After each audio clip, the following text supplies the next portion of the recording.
ये आज की इस वीडियो साथियों पूरी आधारित है पिछली शिफ्ट पर, यानी कि अभी तक जितनी शिफ्ट हो चुकी है उन सभी शिफ्टों को कवर अप करेगी आज की ये वीडियो। तो साथियों अगर आपका पेपर अभी बाकी है तो मैं कहूंगा हिंदी की ये जो सवाल मैं आपको दे रहा हूं ये देख कर जाइएगा, हूबहू आपके यही सवाल आपको देखने को मिलेंगे। गुड इवनिंग भाई, सभी को गुड इवनिंग। ठीक है ना, जो रीजनिंग के कॉन्सेप्ट बताऊं, जो सिखाऊं, जो चीजें आपको सिखाऊं वो गौर से आपको सीखना होगी, तभी आपका साथियों पेपर शानदार होगा। तो पहला सवाल है आज की इस वीडियो में, मृग जैसी आंखों वाली स्त्री उसको क्या कहा जाता है साथियों? मृगनयनी कहा जाता है, मृग जैसी आंखों वाली स्त्री को। उसके बाद देखिए साथियों, सोना शब्द यहाँ पर आया है और आपसे पूछा जा रहा है कि सोने का समानार्थी शब्द यहाँ पर क्या हो सकता है, मुझे बताइए। देखिए यहां पर अगर बात करें साथियों, सोने को पता क्या कहा जाता है? हिरण्य कहा जाता है। क्या कहा जाता है साथियों? सोने को एक तरीके से हिरण्य कहा जाता है। उसके अलावा अगर बात करते हैं साथियों, यहाँ पर एक शब्द लिखा हुआ है रत्नाकर। क्या रत्नाकर का मतलब पता क्या होता है साथियों? क्योंकि आपसे पूछा जा सकता है, जैसे सोने का समानार्थी पूछा है ना, ऐसे रत्नाकर का समानार्थी पूछे तो रत्नाकर का मतलब क्या होता है? समुद्र होता है। और क्या होता है साथियों? सागर होता है। ये आप लोग यहाँ पर ध्यान रखेंगे, ठीक है ना। चलिए, कलत्र पता किसे कहा जाता है? कलत्र का समानार्थी शब्द हो जाएगा साथियों पत्नी। पत्नी भी कह सकते हैं और पत्नी को प्राण प्रिया भी कहा जाता है। क्या कहा जाता है साथियों? प्राण प्रिया भी कहते हैं, कलत्र भी कहते हैं और बहू भी एक तरीके से कहीं ना कहीं कहा जाता है। अगले नंबर का सवाल आपकी स्क्रीन पर है। आपसे एक मुहावरा पूछा जा रहा है, अच्छे लेवल का मुहावरा। ये आपकी आगामी शिफ्ट में आपसे पूछा जा सकता है, करके शिगुफा खिलाना इसका मतलब क्या होता है? ये अच्छा सवाल है। विलक्षण घटना घटित होना, यानी कि बहुत अचंभित वाली घटना घटित हो जाना, विलक्षण घटना घटित होना, सिफारिश करवाना, काल्पनिक योजनाएं बनाना या बहुत उपद्रव करना। तो मैं कहूंगा शिगुफा खिलाना यानी कि विलक्षण घटना, ये आपका सही जवाब होगा। जिनका भी आंसर ऑप्शन नंबर ए है तो मैं कहूंगा बिल्कुल करेक्ट है। उसके बाद देखिए साथियों, जो स्वयं उत्पन्न हुआ हो उसके लिए एक शब्द क्या हो सकता है, मुझे बताइए। देखिए अगर आपको साथियों वाकई में एग्जाम को क्रैक करना है तो जो आपको इस वीडियो में पढ़ाया जाए वो आपको अच्छे तरीके से पढ़कर जाना है। अब साथियों मैं आपको यहाँ पर बता देता हूँ, क्योंकि ये एग्जाम में आपके सवाल पूछा जाएगा। अगर आपसे पूछे कि सब देशों में होने वाले के लिए एक शब्द क्या होगा, क्या अगर आपसे पूछा जाए कि सब देशों में, क्या साथियों सब देशों में होने वाले के लिए, सब देशों में होने वाला जो कुछ होता है ना उसके लिए एक शब्द क्या होगा, तो उसको सार्वभौम कहा जाता है। क्या सार्वभौम कहा जाता है? स्वाधीन का मतलब पता क्या होता है? स्वतंत्र रहने वाले को। क्या साथियों आप लोगों को याद रखना है कि स्वतंत्र रहने वाले के लिए एक शब्द क्या होगा? स्वतंत्र रहने वाले के लिए एक शब्द क्या होगा? तो आपको साथियों स्वाधीन बताना है। ये आपको गांठ बांध लेना है जो क्वेश्चंस में आपको करवा रहा हूं। और अगर बात करें जो स्वयं उत्पन्न हुआ हो उसके लिए एक शब्द क्या है? उसके लिए स्वयंभू होगा। ये भी आपको साथियों मालूम होना चाहिए। उसके अलावा अगर बात करें स्वावलंबी का मतलब क्या होता है? अपने भरोसे रहने वाला। आपसे अगर एग्जामिनर पूछ ले कि अपने भरोसे रहने वाले के लिए, क्या अपने भरोसे रहने वाले के लिए एक शब्द क्या होगा? अपने भरोसे रहने वाले के लिए एक शब्द क्या होगा? तो आपको स्वावलंबी बताना। ये चार कॉन्सेप्ट बनते हैं बड़े ही टॉप लेवल के। ये सारी चीजें आपको साथियों यहाँ पर आपके स्क्रीन पर देखिए और बताइए सही जवाब क्या होगा।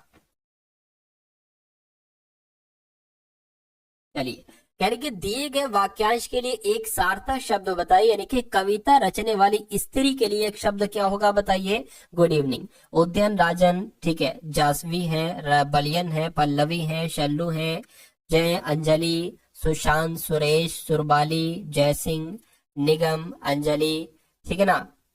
तो आप पूनम है, ठीक है, सभी का स्वागत है। चलिए अब इस सवाल को देखिए साथियों और मुझे बताइए राइट आंसर क्या होगा।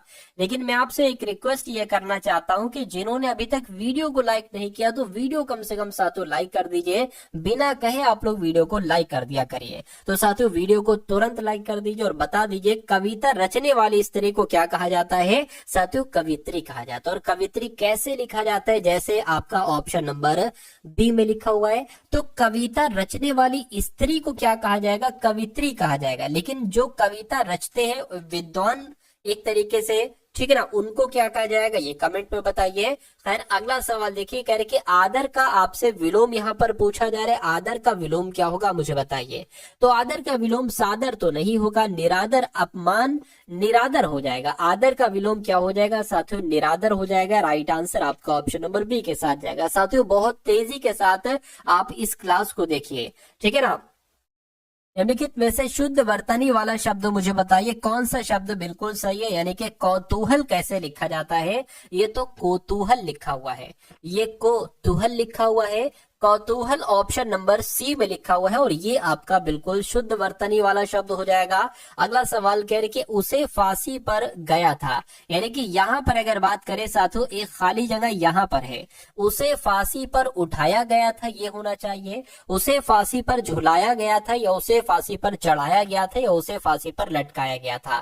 तकरीबन साथियों जो पेपर आपके चल रहे हैं ना उसमें 2 सवाल, कम से कम एक और ज्यादा से ज्यादा 2 सवाल आ रहे हैं खाली जगह से, 2 सवाल साथियों आ रहे हैं पर्यायवाची से और तकरीबन साथियों ये समझ लीजिए 1 से 2 सवाल विलोम शब्दों के भी आ रहे हैं, ठीक है ना। तो ये ऐसे साथियों आप लोगों को तैयारी करना है। उसे फांसी पर, देखिए फांसी पर जो है ना वो लटकाया जाता है, क्या फांसी पर लटकाया जाता है, इस प्रकार। जिनका आंसर ऑप्शन नंबर डी के साथ है, मैं कहूंगा आंसर आपका बिल्कुल करेक्ट है।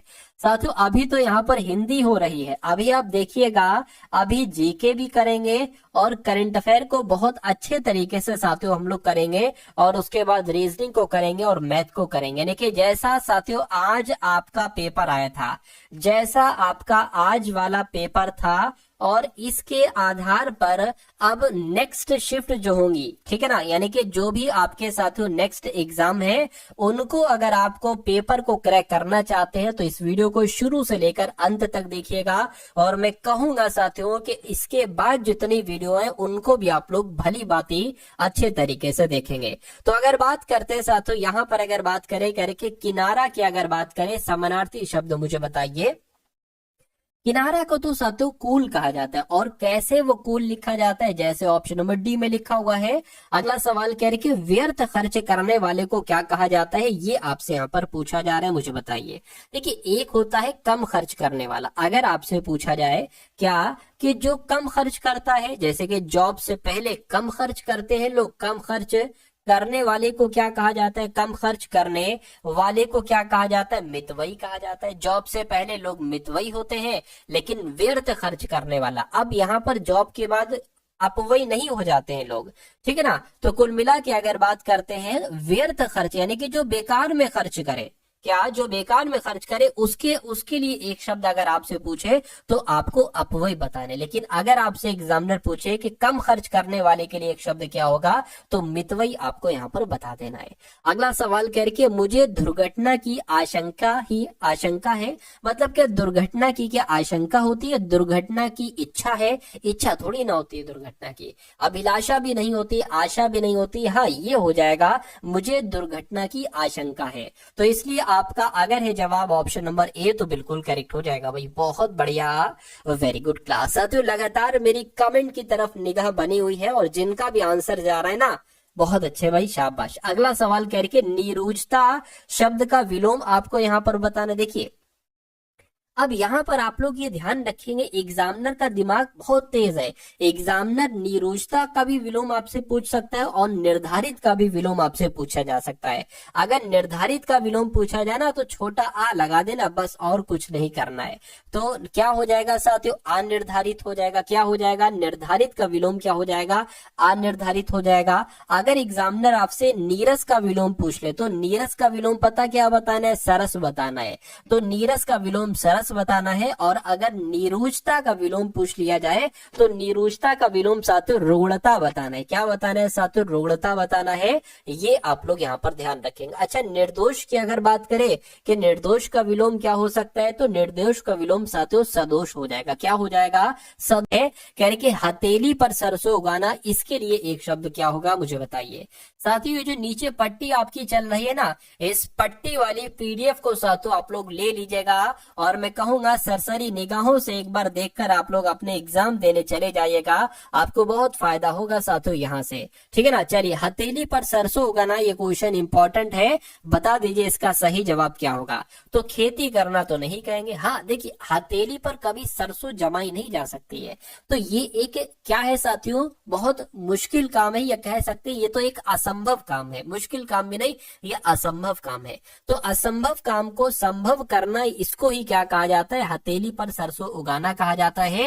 ये आपको साथियों मालूम होना चाहिए। अगला सवाल आपकी स्क्रीन पर है, देखिए, और साथियों मुझे आप लोग यहाँ पर बता दीजिए कि आपका वाकई में साथियों यहाँ पर सही जवाब क्या हो सकता है। फटाफट साथियों बताइए। चलिए देखिए, कहा जा रहा है कि जो पढ़ा ना जा सके उसके लिए एक शब्द क्या हो सकता है। तो जो भैया पढ़ा ना जा सके उसके लिए एक शब्द क्या होगा, ये आपको यहाँ पर बताना है। चलिए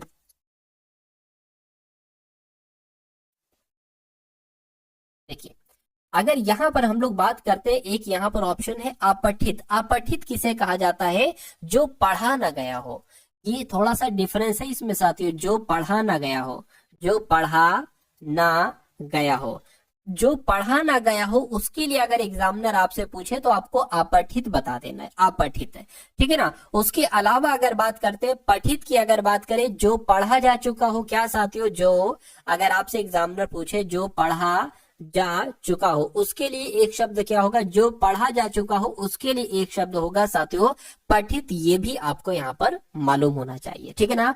तो अपठित हो गया, पठित हो गया। उसके अलावा जो पढ़ा ना जा सके उसके लिए क्या होगा, उसको अपठनीय कहा जाएगा। क्या, जो पढ़ा ना जा सके उसको अपठनीय कहा जाएगा, ये भी आपको मालूम होना चाहिए। उसके अलावा अकथनीय की अगर बात करें, जिसका वर्ण ना किया जा सके। अगर एग्जामिनर आपसे पूछ ले कि जिसका वर्ण ना किया जा सके, जिसका वर्ण ना किया जा सके, जिसका वर्ण ना किया जा सके उसको क्या कहा जाएगा, उसको अकथनीय कहा जाएगा। लेकिन जिसका वर्ण किया जा सके उसको क्या कहा जाएगा, उसको कथनीय कहा जाएगा। तो कथनीय भी आप लोग याद रखेंगे, अकथनीय भी आप लोग याद रखेंगे। उसके बाद देखिए अगला सवाल कह रहे हैं कि फूल झड़ना, इसका मुहावरे का मतलब क्या होता है, मुझे बता दीजिए। भाई कहते नहीं है भाई किसी किसी के आपके मुंह से, तो भाई मेरे लिए आज फूल झड़ रहे हैं। फूल झड़ने का मतलब होता है प्रिय वचन बोलना, पतझड़ होना, सुंदर लगना, या हल्की बातें बोलना। तो मैं कहूंगा प्रिय वचन बोलना। अगर कोई बहुत मीठा मीठा बोल रहा है यानी कि कहा जाता है तो आज तो तुम्हारे मुंह से भाई फूल झड़ रहे हैं। अगला सवाल कहने के हिरन का समानार्थी शब्द क्या हो सकता है, मुझे बताइए। तो सबसे पहले तो यहाँ पर हमें मालूम होना चाहिए ऑप्शन नंबर ए में क्या चीज लिखी हुई, गज लिखा हुआ है। तो गज का मतलब साथियों क्या होता है, गज किसे कहा जाता है ये आपको बताना है। गज तो भाई साहब हाथी को कहा जाता है। तो अगर आपसे हाथी का समानार्थी पूछ ले तो हाथी का समानार्थी गज होता है। अच्छा, हाथी को हस्ती भी कहा जाता है, हाथी को गज भी कहा जाता है, हस्ती भी कहा जाता है, और हाथी को गयंद भी कहा जाता है। क्या साथियों, हाथी को गयंद भी कहा जाता है, आपको मालूम होना चाहिए। यहाँ पर दादुर शब्द लिखा हुआ है। दादुर का मतलब पता क्या होता है, मेंढक होता है, यानी कि मेंढक का समानार्थी शब्द दादुर हो जाएगा। मेंढक को साथियों मंडूक भी कहा जाता है। क्या कहा जाता है, मेंढक को मंडूक भी कहा जाता है, और मेंढक को भेक भी कहा जाता है, भेक कहा जाता है। ठीक है ना। उसके अलावा अगर बात करते हैं साथियों हिरन का समानार्थी शब्द क्या हो जाएगा, हिरन का समानार्थी शब्द साथियों आप लोग याद रखेंगे क्या हो जाएगा, मृग हो जाएगा। क्या हो जाएगा साथियों, मृग हो जाएगा। ये आप लोगों को यहाँ पर मालूम होना चाहिए भाई। बहुत बढ़िया, वेरी गुड क्लास। अगला सवाल आपकी स्क्रीन पर, इस सवाल को देखिए और मुझे बताइए राइट आंसर क्या होगा। कह रहे कि युद्ध करने की प्रबल इच्छा, इसके लिए एक शब्द क्या हो सकता है, बताइए। अच्छा, यहाँ पर एक शब्द लिखा हुआ अजात शत्रु, आपके एग्जाम में बहुत पूछा जाता है, जिसका कोई शत्रु पैदा ना हुआ हो। क्या साथियों, जिसका, अगर एग्जामिनर आपसे पूछे पेपर में कि जिसका कोई शत्रु ना उत्पन्न हुआ हो, क्या, जिसका कोई शत्रु, जिसका कोई शत्रु ना पैदा हुआ हो, जिसका कोई शत्रु ना पैदा हुआ हो उसके लिए एक शब्द क्या होगा, तो उसके लिए एक शब्द अजात शत्रु होगा। ये आपको मालूम होना चाहिए। ठीक है ना। उसके अलावा दुर्जय शब्द की अगर बात करते हैं, जिस पर विजय पाना कठिन हो। क्या साथियों, जिस पर विजय पाना कठिन हो। क्या, जिस पर विजय पाना कठिन हो उसके लिए अगर एक शब्द आपसे पूछे, ठीक है ना, विजय पाना कठिन हो उसके लिए अगर आपसे एक शब्द पूछे तो आपको दुर्जय बताना है। ठीक है ना। लेकिन अगर बात करते हैं साथियों युद्ध करने की प्रबल इच्छा के लिए एक शब्द क्या हो जाएगा, तो युयुत्सा हो जाएगा। क्या हो जाएगा साथियों, युयुत्सा हो जाएगा। तो इतनी जानकारी आप लोगों को मालूम होना चाहिए। अगला सवाल कह रहे हैं कि अपेक्षा का विलोम मुझे बता दीजिए। तो अपेक्षा का विलोम क्या होता है साथियों, बताइए। अपेक्षा का विलोम तो उपेक्षा होता है क्या, अपेक्षा का विलोम उपेक्षा हो जाएगा और उपेक्षा का विलोम क्या हो जाएगा, अपेक्षा हो जाएगा। लेकिन अगर आपसे साथियों यहाँ पर सापेक्ष का विलोम पूछ ले तो सापेक्ष का विलोम होता है निरपेक्ष और निरपेक्ष का विलोम क्या होता है, सापेक्ष होता है। तो ये भी जानकारी आपको मालूम होना चाहिए भाई। बहुत बढ़िया, वेरी गुड क्लास। तो यहाँ पर साथियों आप लोगों ने देखे हिंदी के बहुत शानदार सवाल, ठीक है ना। और अब साथियों यहाँ पर हम लोग देखेंगे जीके के प्लस करंट अफेयर के। तो आज की इस वीडियो की अगर बात करते हैं साथियों, कैसे आपके सवाल पूछे गए साथियों, क्या आपके सवाल और अब आगामी शिफ्ट में आपके किस टाइप के सवाल पूछे जा सकते हैं, ये सारी चीजें हम लोग देखेंगे। चलिए, बिल्कुल सही बात। तो यहाँ पर अगर बात करें साथियों, आपके सामने सवाल है, कह रहे कि एफपीआई में प्रतिभूति और अन्य वित्तीय परिसंपत्तियां शामिल होती हैं, ठीक है, जो विदेशी निवेशकों द्वारा निष्क्रिय रूप से रखी जाती हैं। तो एफपीआई की फुल फॉर्म क्या होगी। अब देखिए सवाल इतना लंबा चौड़ा कर दिया, लेकिन क्या पूछा गया, सिर्फ एफपीआई की फुल फॉर्म पूछी गई। तो फॉरेन पोर्टफोलियो इन्वेस्टमेंट होती है, और ये कहां पर लिखा हुआ है, ये ऑप्शन नंबर बी में लिखा हुआ है। तो एफपीआई की फुल फॉर्म आप लोगों को मालूम होना चाहिए। उसके बाद देखिए कह रहे कि निम्नलिखित में से कौन फारसी, अरबी और तुर्की के साथ संस्कृत, हिंदी और राजस्थानी के विद्वान थे। तो भैया ये कौन थे, ये अब्दुल रहीम खान खाना थे, जिनको फारसी, अरबी, तुर्की, संस्कृत, हिंदी, राजस्थानी ये सब कुछ आती थी। इनका नाम अब्दुल रहीम खान खाना था, ये आपको याद रखना है। अगला सवाल देखिए, कहा जा रहा है साथियों कि शेवेलियर ऑफ द आंड्रे ड्रेस आर्ट्स एट डेसलेट्स, ठीक है ना, सम्मान से सम्मानित होने वाले पहले भारतीय अभिनेता कौन थे। तो ये सबसे पहले किसे दिया गया था, ये शिवाजी गणेशन को दिया गया था। ये क्वेश्चन साथियों इंपॉर्टेंट है, आप लोग याद रखेंगे। अगला सवाल देखिए, कहा जा रहा है कि बाल गंगाधर तिलक के द्वारा संपादित कौन सा समाचार पत्र ब्रिटिश शासन के सबसे कटु आलोचकों में से एक था। तो किसकी बात चल रही है साथियों, जो केसरी समाचार पत्र था ना साथियों, जो केसरी समाचार पत्र था, ये बाल गंगाधर तिलक के द्वारा संपादित किया गया था, और ये एक ऐसा था जो ब्रिटिश शासन के सबसे कटु आलोचकों में से एक था, ठीक है ना। अगला सवाल देखिए आपके स्क्रीन पर है, देखिए और बताइए सही जवाब क्या होगा। कहा जा रहा है कि भारतीय संविधान के निम्न में से किस अनुच्छेद के अंतर्गत किसी राज्य के राज्यपाल को राष्ट्रपति द्वारा अपने हस्ताक्षर और मुहर सहित अधिपत्र द्वारा नियुक्त किया जा सकता है। तो किस अनुच्छेद की बात चल रही है, अनुच्छेद 155 की बात चल रही है। अगर एग्जामिनर ये सवाल आपसे पूछे तो अनुच्छेद मैंने आपको बता दिया है, अब आपको कोई दिक्कत कोई परेशानी नहीं होना चाहिए। यानी कि अनुच्छेद 155 के अंतर्गत किसी राज्य के राज्यपाल को राष्ट्रपति द्वारा अपने हस्ताक्षर और मुहर सहित अधिपत्र द्वारा नियुक्त किया जा सकता है, ये आपको साथियों याद रखना है। उसके बाद देखिए नेक्स्ट नंबर का सवाल आपकी स्क्रीन पर है, यानी कि किसी जीवन के आधार युग्म अनुक्रम में परिवर्तन की प्रक्रिया क्या कहलाई जाती है। तो इसको क्या कहा जाता है, इसको उत्परिवर्तन कहा जाता है। एग्जाम में सवाल आपसे पूछा जा सकता है। तो किसी जीवन के आधार पर युग्म अनुक्रम में परिवर्तन की प्रक्रिया को उत्परिवर्तन कहा जाता है। अगला सवाल कह रहे कि निम्नलिखित में से क्या खाद्य और जल प्रदूषण का कारण नहीं है। तो खाद्य और जल प्रदूषण के कारण क्या क्या है, खाद्य पदार्थों का अनुचित भंडारण है अगर, तो ये खाद्य और एक तरीके से साथियों खाद्य के मामले में प्रदूषण का ही काम करेगा। कारखानों से निकला धुआं, ठीक है ना, रासायनिक अपवाह ये भी दिक्कत करेगा। आवारा जानवरों द्वारा काटना, अगर आवारा जानवर काट रहे हैं तो ये खाद्य और जल प्रदूषण का कारण थोड़ी ना है साथियों, तो नहीं है। तो मैं कहूंगा यही आपका बिल्कुल सही जवाब हो जाएगा। उसके बाद देखिए अगला सवाल आपकी स्क्रीन पर है। चलिए साथियों, इतने लोग देख रहे हैं लेकिन अभी लाइक थोड़े कम है, तो लाइक की संख्या को बढ़ाया जाए। आपसे रिक्वेस्ट है कि वीडियो को आप लोग लाइक कर दिए। कह रहे कि रानी की वाव या क्वींस स्टेपवेल नदी के तट पर, यानी कि कौन सी नदी के तट पर स्थित यूनेस्को विश्व धरोहर स्थल है, ये आपको बताना है।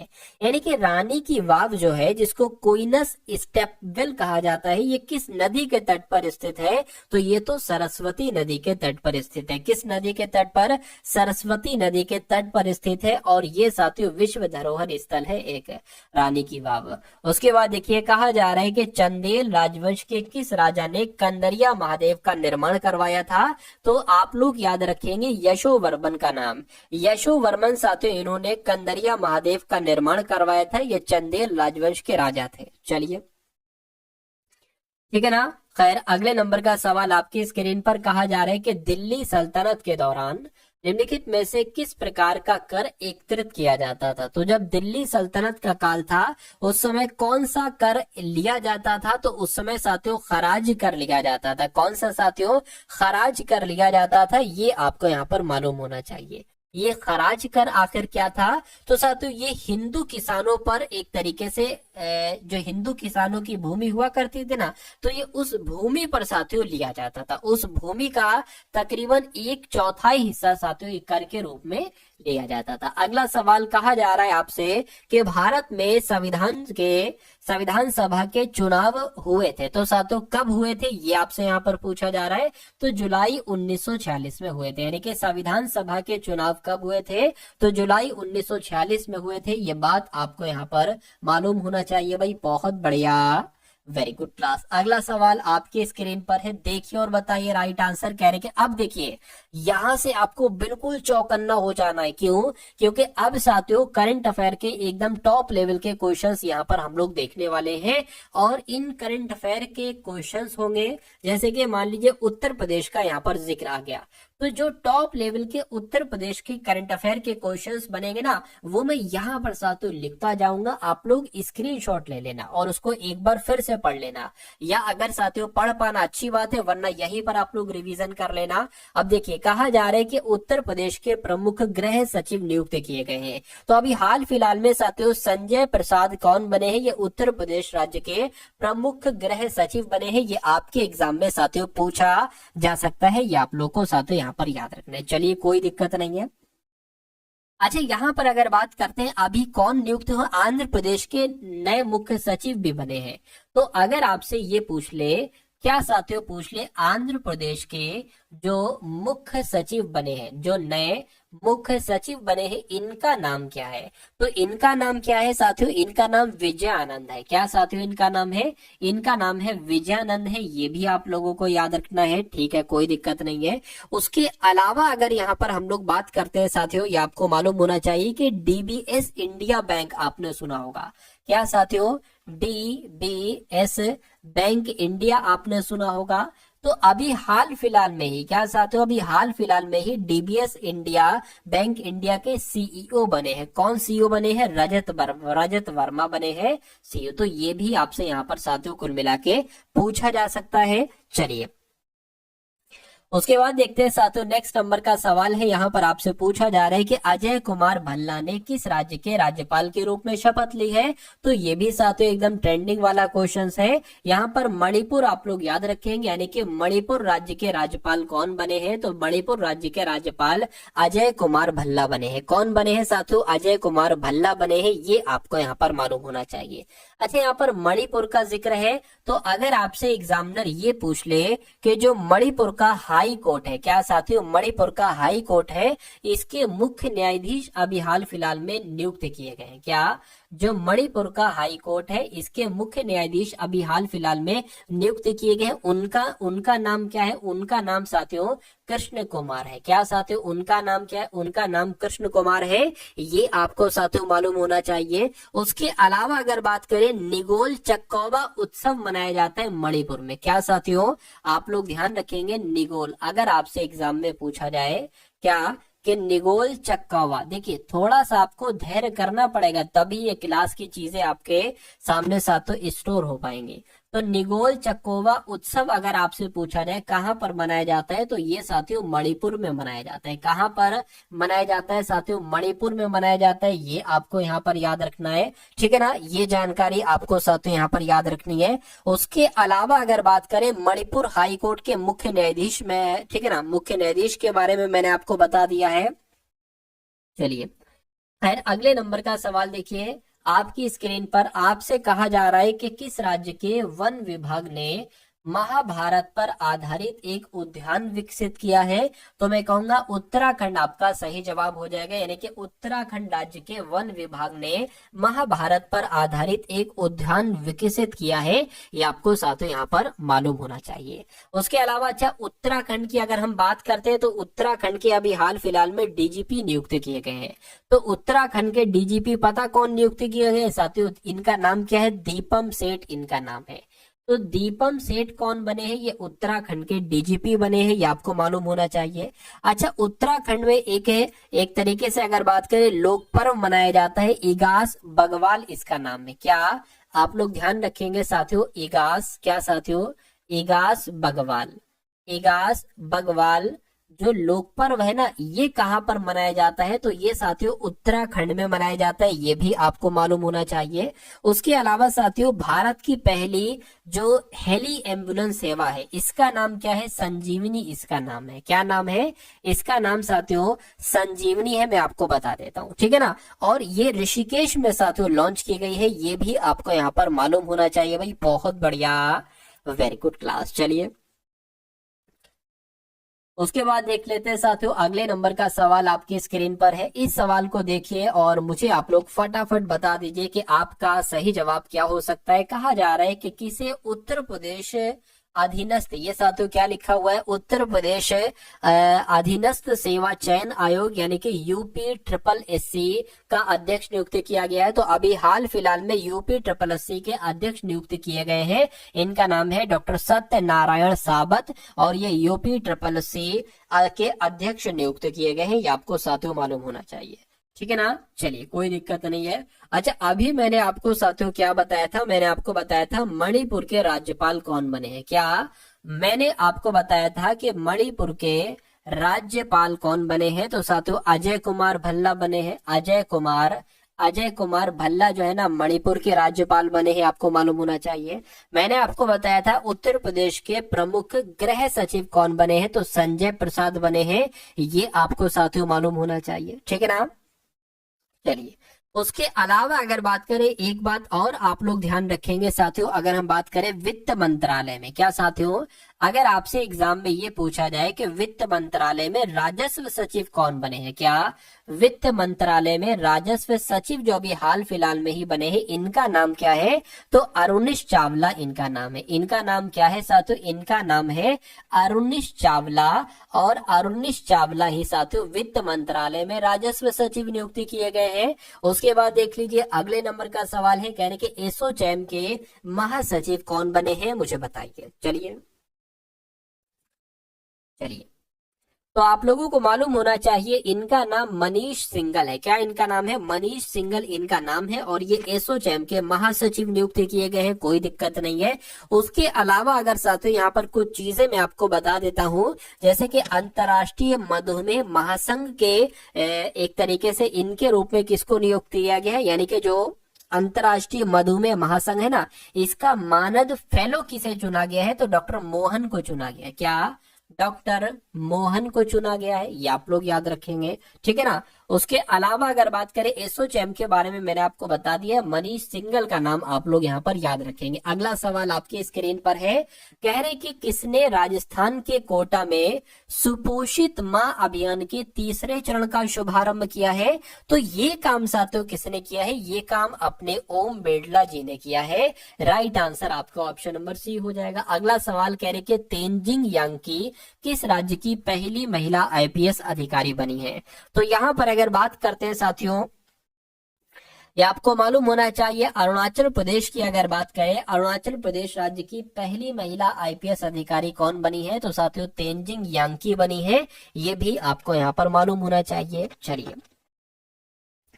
उसके अलावा अगर बात करते हैं साथियों, अरुणाचल प्रदेश के संबंध में एक सवाल पूछा जा सकता है कि ईगल नेस्ट बर्ड फेस्टिवल कहाँ पर मनाया जाता है। क्या अगर आपसे पूछा जाए कि ईगल नेस्ट बर्ड फेस्टिवल, क्या ईगल नेस्ट बर्ड फेस्टिवल कहाँ पर मनाया जाता है साथियों, तो ये अरुणाचल प्रदेश में ही मनाया जाता है। ये आपको याद रखना इंपॉर्टेंट क्वेश्चन है।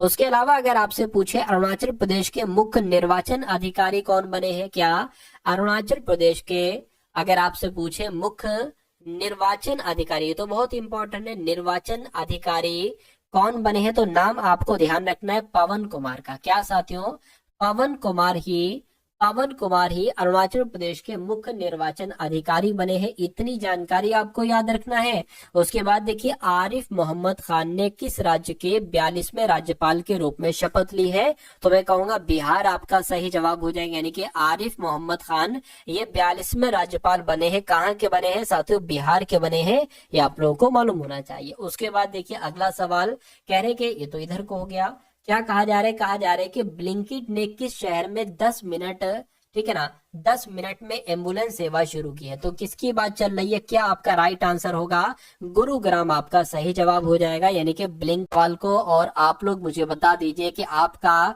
सही जवाब यहाँ पर किस ऑप्शन के साथ जा सकता है, क्या आपका राइट आंसर हो सकता है।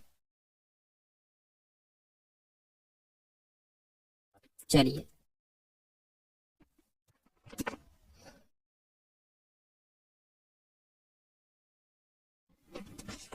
तो क्या कहा जा रहा है साथियों, यहाँ पर थोड़ा सा अगर आप ध्यान लगाएंगे तो मेरे हिसाब से आंसर आप लोगों को बताना है। क्या कहा जा रहा है, जो जो कहा जाए ना साथियों वो आप करते जाइए, बाकी मुझ पर छोड़ दीजिए। कहेंगे धीरज संतोष का इकलौता पुत्र है। तो साथियों मान लेते हैं संतोष की अगर बात करें, यानी कि संतोष का इकलौता पुत्र कौन है, धीरज है। तो धीरज यहाँ पर आ जाएंगे, नीचे हो जाएंगे। चलिए, उसके बाद कहा जा रहा है कि और संतोष मेरी माँ की इकलौती पुत्री है। यानी कि संतोष जो है ना, ये अच्छे लेडीज है, संतोष जो है ना ये यानी कि एक यहाँ पर एक व्यक्ति है जो क्या बात कहता है, कहता है संतोष मेरी माँ की, क्या संतोष मेरी माँ की पुत्री है, संतोष मेरी माँ की इकलौती पुत्री है। तो साथियों कह रहे कि मेरी माँ यानी कि ये धीरज के साथ क्या संबंध है। तो धीरज साथियों इनको क्या कहेगा, देखिए ये तो मम्मी हो जाएगी, मम्मी की मम्मी को नानी कहा जाता है। तो मैं कहूंगा नानी आपका यहाँ पर बिल्कुल करेक्ट आंसर हो जाएगा। और जिनका भी आंसर ऑप्शन नंबर सी था तो बिल्कुल सही था। अब अगला सवाल देखिए आपके स्क्रीन पर है, इस सवाल को देखिए और बताइए सही जवाब। कह रहे कि देखिए एक 28 है, उसके बाद यहाँ पर 14 आ गया है और फिर 14 आ गया, यानी कि 14 आया, फिर 14 आया और फिर 21 हो गया और फिर 42 हो गया और फिर 105 हो गया। तो अगला नंबर यहाँ पर क्या हो सकता है, ये बात यहाँ पर आपसे कुल मिला के पूछी जा रही है, मुझे बताइए। तो देखिए इतना तो बता सकते हैं कि भैया यहाँ पर 28 से 14 हुआ है, तो यहाँ पर 14 घटाया गया है और यहाँ पर 0 घटाया गया है, यहाँ पर साथियों 7 बढ़ाया गया है। तो ये तो कुछ लॉजिक नहीं लग रहा है भाई, ये तो लॉजिक यहाँ पर नहीं लग रहा है। अगर ऐसा करें 14 से 14 हुआ है तो साथियों यहाँ पर 1 की गुणा की गई है। 14 से अगर 21 हुआ है तो मैं इतना कह सकता हूँ यहाँ पर अगर यानी कि 14 की गुणा 1.5 से करोगे तो 21 आ जाएगा। उसी प्रकार 21 दूना यानी कि 21 की गुणा 2 से करोगे तो 42 आ जाएगा। अब देखिए 1, 1.5, 2, तो जाहिर सी बात है यहाँ पर 2.5 आएगा।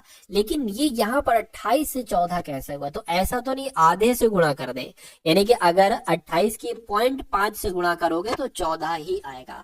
तो कुल मिला के 105 की गुणा 2.5 से करना है, यानी कि 105 गुणा 25 से कर लीजिए, पॉइंट लगा दीजिएगा बाद में।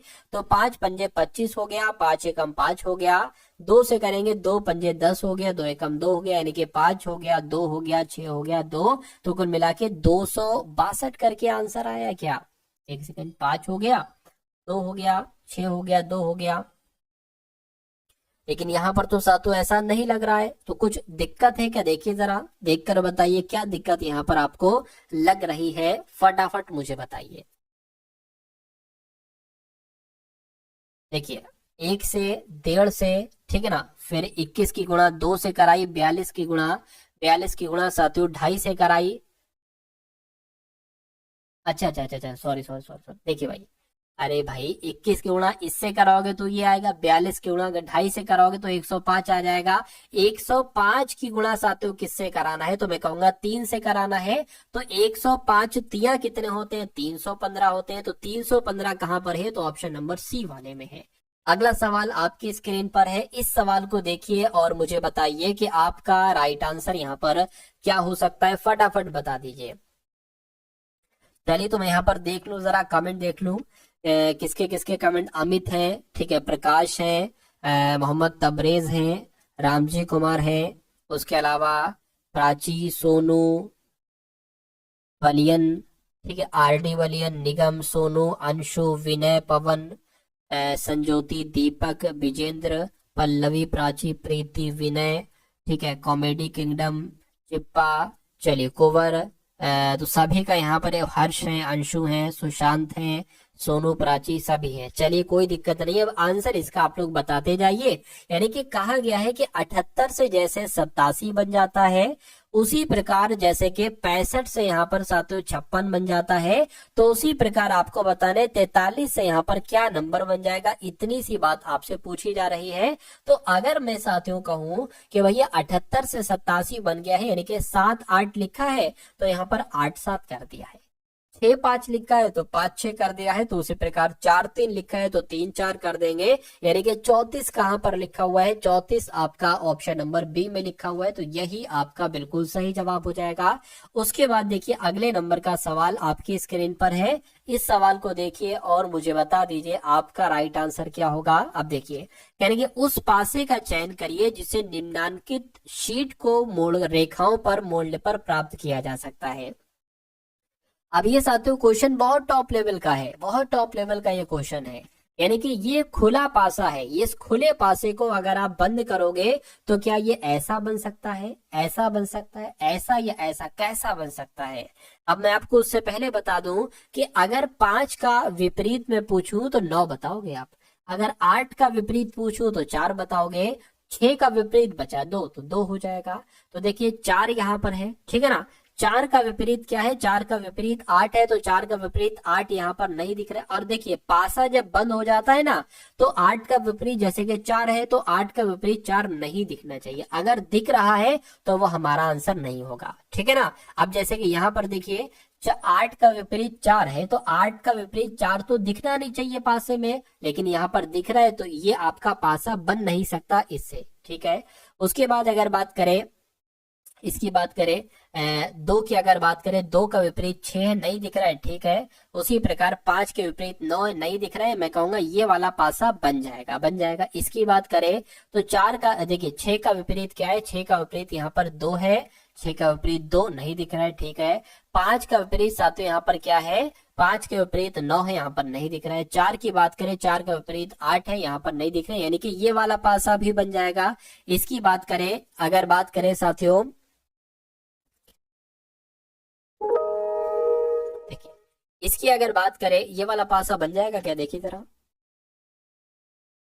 देखिए 4 का विपरीत क्या है, 4 का विपरीत 8 है, नहीं दिख रहा है। 5 की अगर बात करें, 5 के विपरीत 9 है, नहीं दिख रहा है। 6 की बात करें, 6 का विपरीत क्या है, 6 का विपरीत 2 है, नहीं दिख रहा है, ये भी बन जाएगा। इसकी बात करें 2 का विपरीत क्या है, 6 है, नहीं दिख रहा है। 8 की बात करें, 8 के विपरीत 4 है, नहीं दिख रहा है। 9 की बात करें, 9 का विपरीत क्या है साथियों, 5 है, नहीं दिख रही, यानी कि ये वाला भी पासा पासा बन जाएगा, ठीक है। इसकी ये वाला नहीं बन पाएगा, तो आंसर आपका जो होना चाहिए वो ऐसे होना चाहिए, ए वाला बन जाएगा, बी वाला बन जाएगा, सी वाला बन जाएगा, डी वाला नहीं बन पाएगा।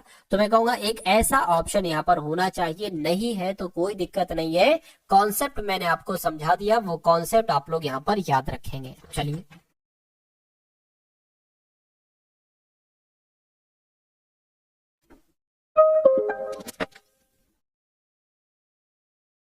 अब अगले नंबर का साथियों यहाँ पर सवाल आप लोग देख लीजिए और इस सवाल को देखकर मुझे आप लोग बता दीजिए कि सही जवाब क्या हो सकता है।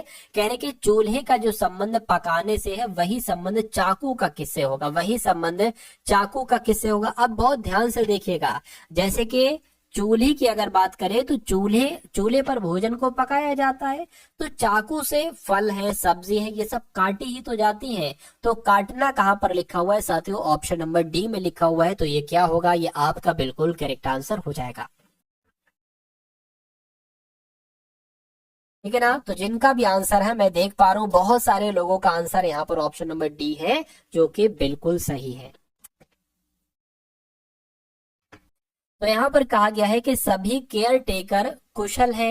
सभी केयर टेकर क्या, सभी केयर टेकर क्या है साथियों, कुशल है। तो मान लीजिए हमने ये क्या बना ली, ये हमने केयर टेकर बना ली, ये हमने केयर टेकर बना ली। और सभी केयर टेकर कौन है साथियों, सभी केयर टेकर कुशल है। तो सभी केयर टेकर कौन हो गई, कुशल हो गई। कहने के कुछ कुशल वकील हैं। तो मान लेते हैं साथियों इतने कुशल कौन हो गए, इतने कुशल एक तरीके से वकील हो गए, ये भी बात समझ में आ गई।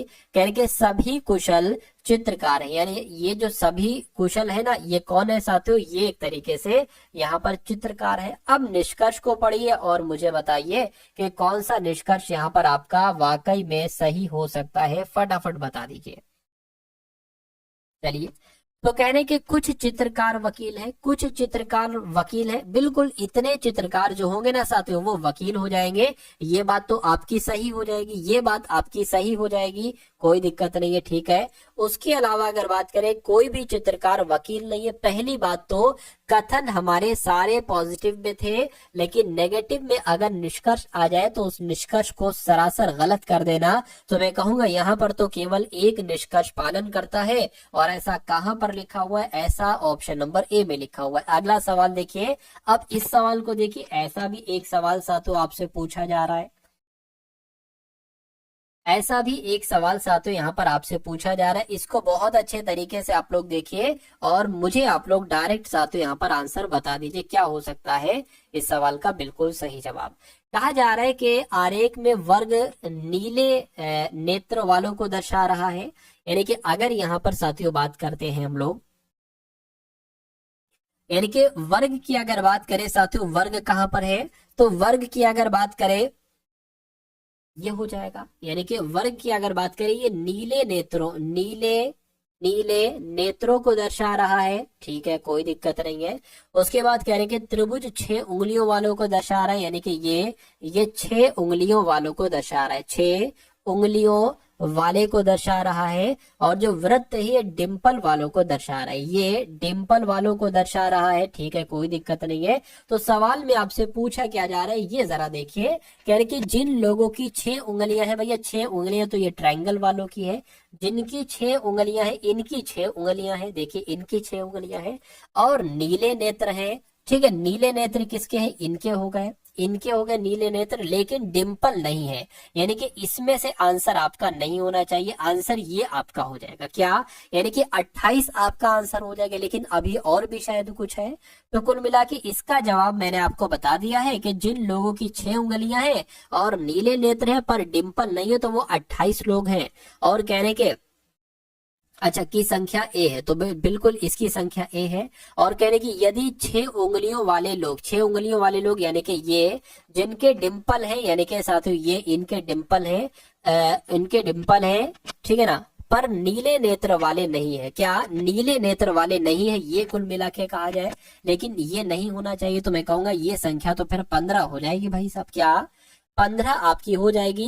तो ये बी हो जाएगी, अच्छा 15 यानी कि बी हो जाएगी। तो कह रहे कि ए और बी का योग क्या है, तो 28 15 कितने होते हैं साथियों, 13 हो गया,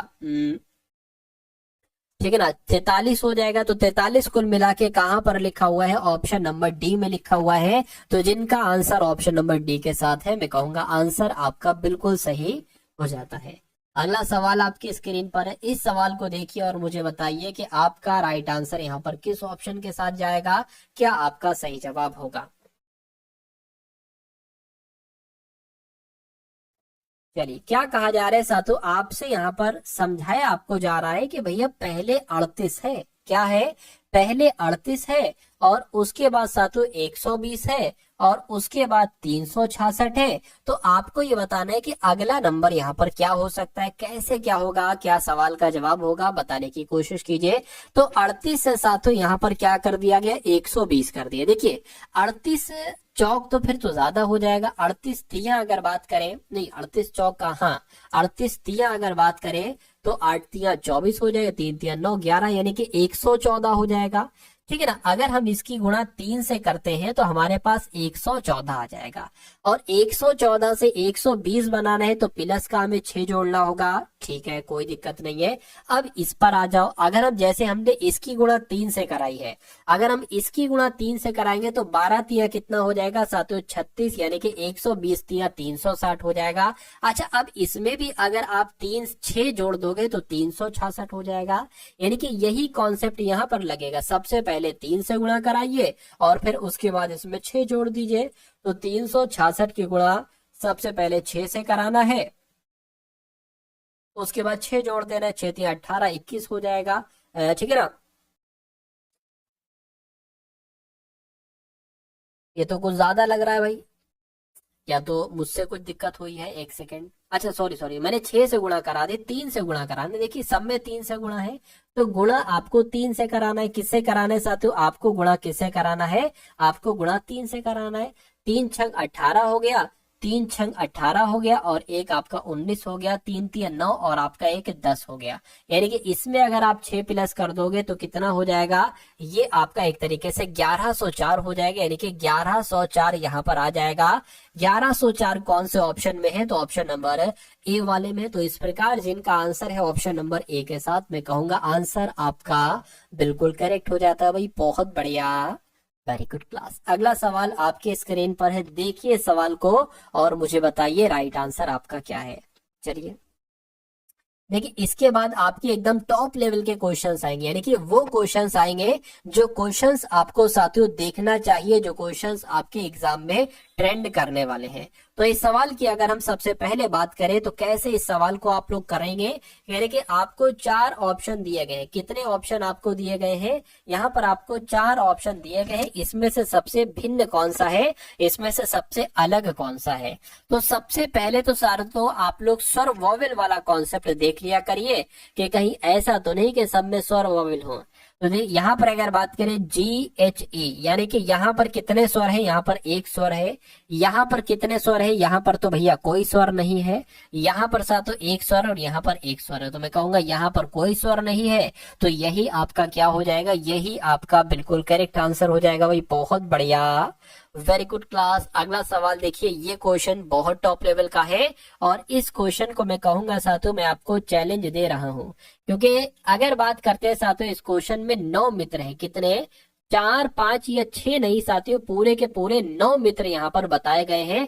तो इन 9 मित्रों वाला सवाल जरा करके दिखाइए, तो मैं आपको साथियों यहाँ पर जानूं। यानी कि 9 मित्र है, ABCDEFGH है, उत्तर की ओर मुंह करके एक पंक्ति में साथियों बैठे हैं। ठीक है, यानी कि उत्तर की तरफ सभी का मुंह है। तो 1 2 3 4 5 6 7 8 और एक 9, 9 लोग हैं। सभी का मुख साथियों उत्तर की तरफ है, सभी का मुख यहाँ पर हमने उत्तर की तरफ बना दिया। उसके बाद कहा जा रहा है कि H के बाएं दूसरा A है, तो H के बाएं दूसरा A है। H को आप कहीं पर भी साथियों बैठा सकते हो। मान लीजिए H को हमने अगर यहाँ पर बैठा दिया, ठीक है ना, तो कहने के H के बाएं दूसरा है, यानी कि H के बाएं दूसरा A है, यानी कि A साथियों यहाँ पर आ जाएगा। कहने के B के बाएं दूसरे स्थान पर H है, यानी कि H है ना, H की बात चल रही है, तो B के बाएं, B का बायां दूसरा यही तो होगा, तो B के बाएं दूसरा H है, यानी कि H यहाँ पर होगा। कहने के B पंक्ति के एक छोर पर है, यानी कि B पंक्ति के एक छोर पर। तो एक काम करो, इसको एक यहाँ से कट कर दो और एक नंबर यहाँ पर बढ़ा दो। एक नंबर यहाँ पर आपने बढ़ा दिया, ठीक है, कोई दिक्कत नहीं है। कहने के A और H के बीच में F है, तो A और बीच के साथियों क्या कहा गया है कि A और H के बीच में, तो A और H के बीच में, तो मान लीजिए साथियों, अच्छा A और H के बीच में F है, यानी कि F साथियों यहाँ पर आ जाएगा। कहने के D जो है ना, D ये I और C के बीच में है, तो साथियों ये भी हम लोग मान लेते हैं कि भैया I और, ठीक है, ये यहाँ पर आएंगे। I और C के बीच में कौन है, I कहाँ गया भाई, I और C के बीच में कौन है, D है, ठीक है। कहने के E के दाएं तीसरे स्थान पर C है। तो अगर अब देखिए, अगर हम E को यहां पर बैठा लें तो ई का दायां 1 2 3, ई के दाएं तीसरे स्थान पर सी होगा, यानी कि बिल्कुल ऐसे ही बैठेंगे, सी यहाँ पर, डी यहाँ पर, आई यहाँ पर और ई साथियों यहाँ पर।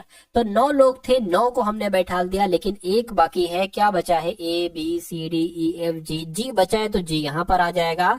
सवाल में क्या पूछा जा रहा है कि पंक्ति के बीच में कौन है, तो 1 2 3 4, 4 ये हो गए, 1 2 3 4, 4 ये हो गए, बीच में कौन बचा साथियों, ए बचा। तो ए कौन से ऑप्शन में है, ऑप्शन नंबर डी वाले में है। तो इस प्रकार अगर आपका जवाब है ऑप्शन नंबर ए के साथ तो बिल्कुल करेक्ट हो जाता है। चलिए देखते हैं किसका आंसर यहाँ पर सही था। अंजलि मौर्य गुड इवनिंग, ठीक है। देवराज यादव आंसर तो आ गया, गुरुदेव ए, लेकिन ए नहीं, हाँ ए, ऑप्शन नंबर ए नहीं होगा, आंसर आपका ए होगा, यानी कि जो मित्र ए है जिसका नाम, वो आंसर होगा। डी अंशु भाई भक्ति का, प्रियंशु का, अंश का, बलियन का, ठीक है, पल्लवी का, सभी का आंसर आदित्य का ए आ रहा है। ए नहीं होगा भाई, डी होगा। अच्छा ए मतलब मित्र का नाम बता रहे हैं वो ए, खैर कोई दिक्कत नहीं। अगला सवाल देखिए, ये भी क्वेश्चन बहुत शानदार है, अच्छे कॉन्सेप्ट पर आधारित साथियों ये सवाल है।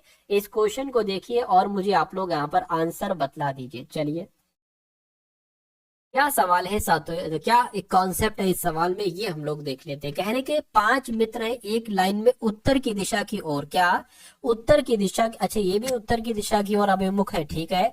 5 मित्र हैं, लाइन में दोनों छोरों पर वकील और जज खड़े, तो कोई दिक्कत नहीं है। मान लीजिए साथियों ये हो गए 5 मित्र हैं, तो 1 2 3 4 और 1 5। अब अच्छा उसके कहने के लाइन में दोनों छोरों पर वकील और जज खड़े, तो पता यहां पर आपको साथियों 2 ऐसे करके बनाना होंगे, क्या तो आपको बनाना होंगी। 2 क्यों बनाना होंगी ये भी मैं आपको बता रहा हूं। मान लीजिए अगर एक करते करते गलत हो जाए तो दूसरे का सहारा ले लो। यहाँ पर कहा गया है दोनों छोरों पर वकील जज खड़े, तो वकील मान लीजिए इस छोर पर खड़े हुए वकील साहब और जज साहब इस छोर पर खड़े हुए, लेकिन जरूरी थोड़ी ना जज यहाँ पर भी आ सकते हैं। तो साथियों जज हमने दूसरा बना लिया, जज यहाँ पर भी हो सकते हैं और क्या पता वकील यहाँ पर हो, क्या पता वकील यहाँ पर हो। उसके बाद कहने की वैज्ञानिक जो है ना ये ठीक शिक्षक के दाईं ओर पड़ोस में खड़ा है, ठीक है, कोई दिक्कत नहीं है। कहने के फार्मासिस्ट जज के बाईं ओर खड़ा है। अब अगर देखिए, अब अगर बात करें जज यहाँ पर है मान लीजिए, तो जज का बायां तो ये होगा, तो जज के बाएं फार्मासिस्ट यहाँ पर कैसे पॉसिबल है, तो ये पॉसिबल हो जाएगा, जज का बायां ये होगा, यानी कि फार्मासिस्ट कहाँ पर है, फार्मासिस्ट यहाँ पर है। तो मैं कहूंगा ये वाला तो ऐसे ही गलत हो गया, ठीक है। उसके बाद क्या कहा गया है, कह रहे कि शिक्षक ठीक वकील और वैज्ञानिक के बीच में है। तो शिक्षक जो है ना, शिक्षक ये ठीक वकील और वैज्ञानिक के बीच में है। तो शिक्षक जो है ना ये ठीक वकील और वैज्ञानिक, यानी कि एक तरीके से वकील ये हो गए, वैज्ञानिक ये हो गए, तो जाहिर सी बात है बीच में कौन है साथ, तो शिक्षक है, तो शिक्षक यहाँ पर हो जाएंगे, शिक्षक यहाँ पर हो जाएंगे। तो वकील हो गए, शिक्षक हो गए, वैज्ञानिक हो गए, फार्मासिस्ट हो गए, जज हो गए, बचा कौन, कोई नहीं बचा। कह रहे बाईं ओर से गणना करने पर वैज्ञानिक इस स्थान पर होंगे, तो वैज्ञानिक साथियों और बाईं ओर से गणना करें तो तीसरे स्थान पर होंगे। तो तीसरा ऑप्शन में कहां पर लिखा हुआ है, ऑप्शन नंबर सी में लिखा हुआ है। तो जिनका भी आंसर यहाँ पर ऑप्शन नंबर सी है उनका आंसर सही होगा। देखिए आप ऐसे सवालों में, अच्छे लेवल के सवाल है ये, ठीक है, ऐसे सवालों में साथियों गलती बिल्कुल भी मत करिए, बिल्कुल भी मत करिए, क्योंकि ये गलती आपको बहुत भारी पड़ेगी। तो अगर आप वाकई में साथियों अपने एग्जाम को क्रैक करना चाहते हैं तो मैं कह सकता हूं आपसे कि जो भी मैं आपको पढ़ाऊं आपके एग्जाम तक वो आपको साथियों बहुत अच्छे तरीके से देखते रहना है। क्योंकि साथियों ये सभी कॉन्सेप्ट की अगर बात करें, जो शिफ्ट्स आपकी पूछे जा रही है उन सभी शिफ्ट पर आधारित ये साथियों सवाल है। तो आपको बहुत अच्छे तरीके से बस आप लोग अपने मनोमस्तिष्क को स्टोर रखिए, अपने मनोमस्तिष्क में जो कुछ मैं पढ़ाऊं उसको साथियों स्टोर कर लीजिएगा, पेपर आपका बहुत आराम से क्रैक हो जाएगा। चलिए अब बात करते हैं साथियों अगले नंबर के सवाल की। इस सवाल में क्या है, कोई दिक्कत नहीं है। इस सवाल की बात करें तो ये सवाल भी कर देंगे और ये सवाल भी आपके एग्जाम में पूछा जा सकता है। चलिए क्या कहा जा रहा है साथियों, यहाँ पर आपसे कहा जा रहा है कि नीरज ने एक महिला की तस्वीर की ओर इशारा करते हुए कहा, क्या इशारा कर रहा है ये, ठीक है। अच्छा सवाल में जैसे जैसे जो जो कहा जाए ना वैसे वैसे आप करते जाइए। तो नीरज ने एक महिला की, मान लीजिए साथियों नीरज ये हो जाएगा, ठीक है ना, ये क्या हो गया, ये नीरज हो गया। और नीरज एक महिला की तरफ इशारा कर रहा है और क्या कह रहा है देखिए जरा, कहने कि वह मेरे दादा के इकलौते पुत्र। अब देखिए दादा के इकलौते पुत्र कौन होंगे, नीरज के मान लीजिए ये पिता है, ठीक है ना, ये कौन हो गए, ये इनके पिता हो गए, यानी कि नीरज के दादा का इकलौता पुत्र कौन होगा, नीरज के पिता ही तो होंगे।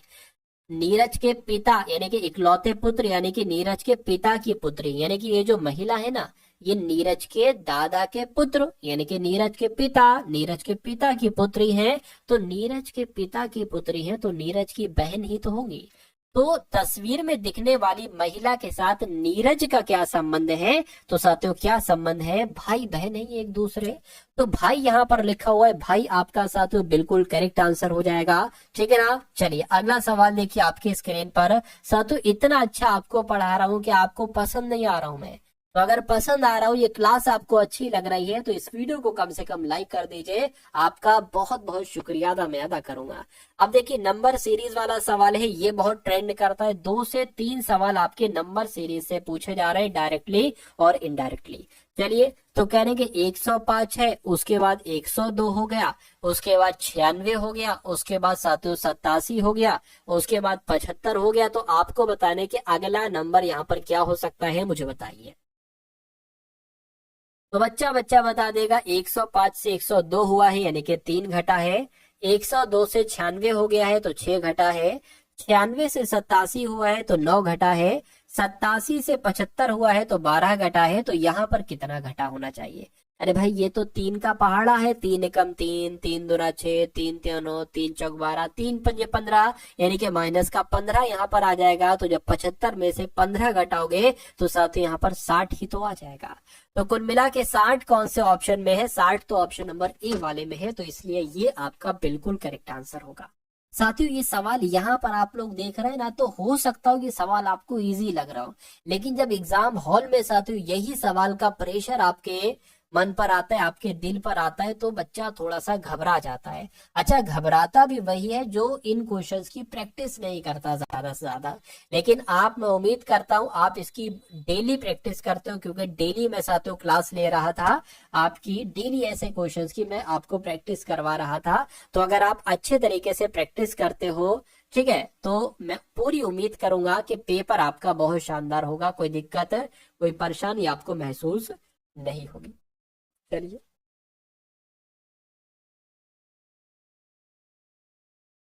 अब इस सवाल को देख लीजिए साथियों और मुझे बता दीजिए कि आपका सही जवाब क्या होगा। देखिए एक यहाँ पर रेक्टेंगल टाइप की एक आकृति है, ठीक है ना, उस आकृति को यहाँ से बीच से मोड़ा जाता है और ये वाला पार्ट इसके ऊपर ला दिया जाता है।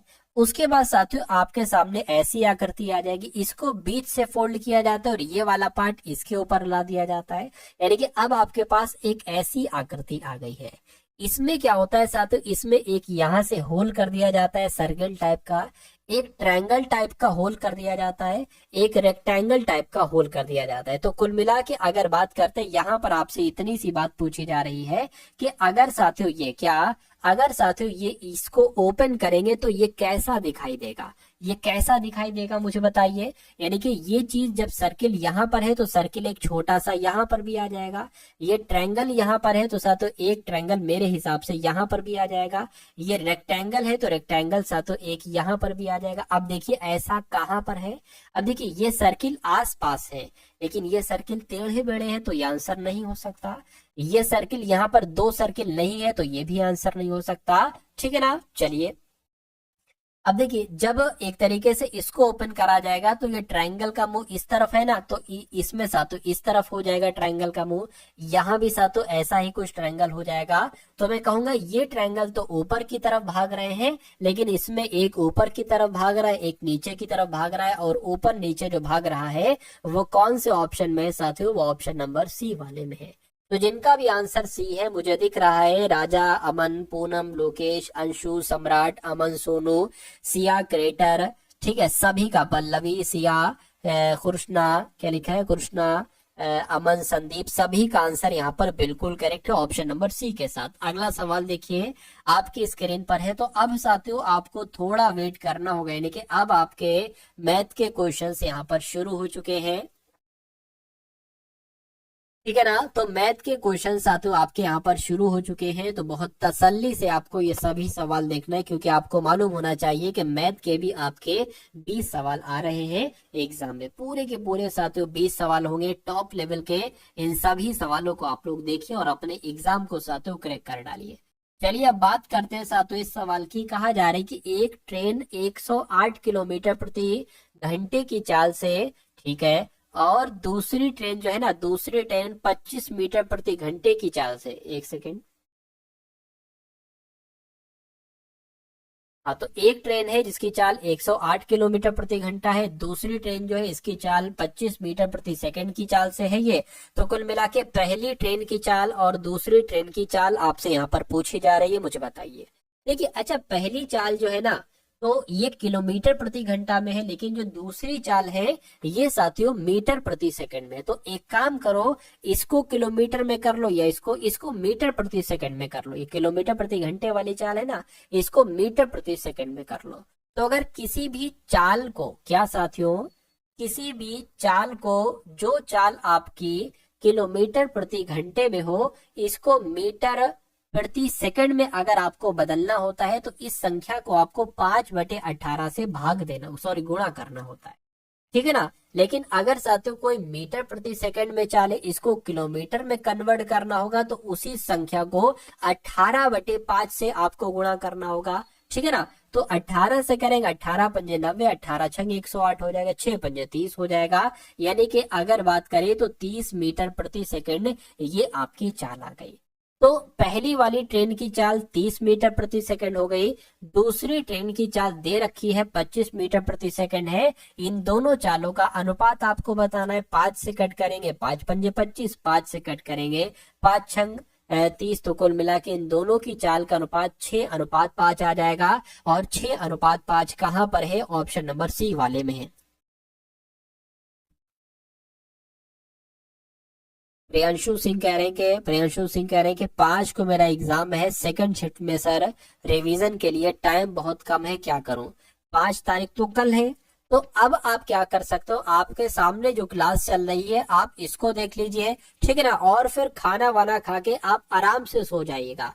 सुबह अपने आराम से उठिएगा, पेपर देने जाइएगा। मैं पूरी उम्मीद करूंगा पेपर आपका अच्छा होगा, क्योंकि अब आपके पास इतना समय नहीं है कि आप रिवीजन करो, आप पढ़ाई करो। आप अब पढ़ाई मत करो, मैं तो यही कहूंगा, जो होगा वो देखा जाएगा। लेकिन आपको अपना बेस्ट देना है। क्या देना है? आपको अपना बेस्ट देना है। आपको 2 से 3 बातें ध्यान रखना है कि जो आपको आता है, क्या जो आपको आता है, जो आप पढ़ चुके हो, क्या जो आप पढ़ चुके हो वो आपसे गलत नहीं होना चाहिए, वो आपसे गलत नहीं होना चाहिए। और जो आपको नहीं आता, यानी कि आपने पहले कभी नहीं उसको पढ़ा, उसको साथियों ऑप्शन को टिक मत करना, उसको टिक मत करना। यानी कि अगर आपको 100% सवाल में से क्या 65% सवाल आते हैं, तो आप 65% सवाल करके आ जाना, 35% को मत छूना, क्योंकि 65% में भी साथियों आपका सिलेक्शन हो जाएगा, ठीक है ना। तो कुल मिला के आप अब पढ़े मत, जो अभी क्लास चल रही इसको देख लो, फिर आराम से आप टेंशन फ्री हो जाओ। खैर, अगले नंबर का सवाल आपकी स्क्रीन पर है। इस सवाल को देखिए और मुझे आप लोग बता दीजिए कि इस सवाल का वाकई में राइट आंसर क्या हो सकता है। बताइए, 17 को पेपर है, 12 को पेपर है, 10 को पेपर है। अच्छा, अलग अलग लोग बता रहे हैं 12 को एग्जाम है, कोलकाता सेंटर है सर मेरा, 5 को फर्स्ट शिफ्ट में है, कुलवंत चाहल। तो आप भी वही करो जिनका भी मैंने बताया था किसी और का, ठीक है। चलिए, खैर अगले नंबर का सवाल है। इस सवाल को देखिए, एक बेहतर कॉन्सेप्ट है आपके सामने। इस सवाल में आपसे कहा जा रहा है कि एक मेज पर निर्माता 12% का लाभ कमाता है, ठीक है। थोक विक्रेता 15% का लाभ कमाता है और खुदरा विक्रेता 20% का लाभ कमाता है। यदि मेज का खुदरा मूल्य 1245 रुपए है, तो उसकी उत्पादन लागत आपसे पूछी जा रही है क्या है। तो अगर मान लीजिए उसकी उत्पादन लागत x है, मान लीजिए उसकी उत्पादन लागत x है, तो ये उत्पादन लागत पर ही तो साथियों वो निर्माता 12% का लाभ कमाएगा। तो अगर वो 12% का लाभ कमा रहा है, यानी कि वो इसको 112% में बेच रहा है, तो 112/100 हो जाएगा। उसके बाद वो थोक विक्रेता के पास आती है और वो थोक विक्रेता इसको 15% के लाभ पर बेचता है, यानी कि वो इसको 115% पर बेचेगा। ठीक है। उसके बाद वो खुदरा विक्रेता के पास आती है और वो खुदरा विक्रेता इसको 20% के लाभ पर बेचेगा, यानी कि 120% में बेचेगा। और उसके बाद वो जो बेचता है वो 1245 रुपए की वो वस्तु बेचता है। तो कह रहे कि उत्पादन लागत क्या, उत्पादन लागत x है, यानी कि इस पूरे को आपको कैलकुलेट करना है और x का मान बता देना है, वही आपका क्या होगा, वही आपका साथों बिल्कुल करेक्ट आंसर हो जाएगा। चलिए कोई दिक्कत नहीं है। तो अब साथियों यहाँ पर अगर बात करें, इसको बस आपको कट करना है। देखिए 20 से कट करेंगे 20 छंग 120, 20 पंजे हो जाएगा। इससे 5 से कट करेंगे तो 5 दूना 10 हो जाएगा, ठीक है ना, 5 दूना 10 हो जाएगा, 5 3 आपका 15 हो जाएगा। ये बात क्लियर है, बिल्कुल क्लियर है।